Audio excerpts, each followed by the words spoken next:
ba? Hindi naman, bakit? Eh, ba't konti lang ang customer natin? Dati-rati kapag ganitong oras, nagkakagulon tayo sa kusina.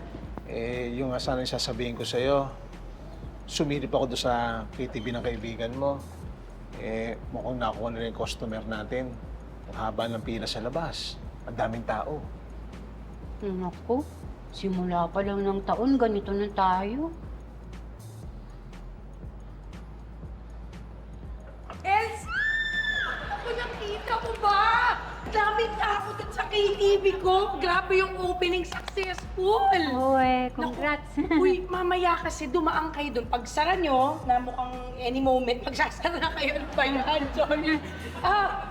Pumunta kayo dun ha, kasi para matikman ninyo yung crispy pata namin, specialty namin yun eh, ha? O sige, hintayin ko kayo in like 15 minutes. Masasabi ako kung makapunta kami. Sige ha. Sige, Salamat, sige, salamat. Bye! Thank you. Elsa, may papagawa ka pa ba sa akin? Wala naman.